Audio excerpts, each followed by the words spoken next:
Voici l'ancienne figurine d'Arkham le Noir, donc la liche bras droit de Nagash dans Warhammer.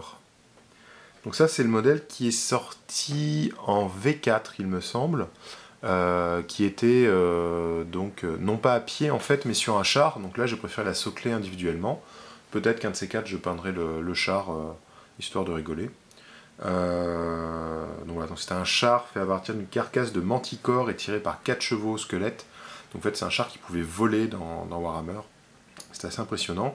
Maintenant Arkham le Noir, Arkhan le Noir a un dread abyssal, donc il vole naturellement, c'est une très grosse monture. Voilà, donc j'ai fait une vidéo sur déjà le nouveau Arkhan le Noir. Donc là, cette figurine que j'ai commencé il y a longtemps, j'avais laissé en pause, qui a été très abîmée lors de mon déménagement, donc j'avais plus la motivation de reprendre la peinture ou quoi, et finalement je l'ai terminé là très récemment. Donc j'ai fait une robe rouge, voilà, très éclaircie, en ayant un contraste très profond, hein. Donc on a vraiment du noir dans les creux et un rouge, je vais jusqu'au voilà, la pointe de la toque là, et il y a un petit point de blanc, sinon c'est du jaune.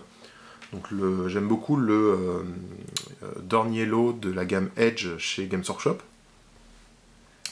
Tous les métaux sont en bronze oxydé. L'os est travaillé de façon classique. Et après je voulais quand même que ce soit une figurine, je trouve que c'est une figurine qui a une pose enfin voilà, c'est du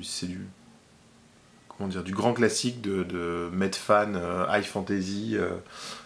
Donc je voulais que ça se retranscrive dans les couleurs. Donc il y a du rouge, du vert et du violet sur la figurine, quoi. Donc gros mélange pétant, voilà. Donc sa lame, j'ai essayé de faire un effet magique. En fait, il y a chaque partie est bleu d'un côté, vert de l'autre, en switchant un coup sur deux. Voilà. J'ai fait la cape verte, vert émeraude, pareil, très profond.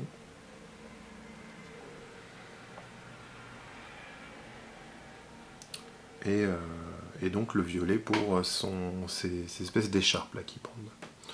Voilà, c'est une petite figurine sympa, c'était rigolo à peindre. Ça fera un super déchromancien pour Frostgrave, ou alors le roi liche pour Frostgrave, ce sera très bien.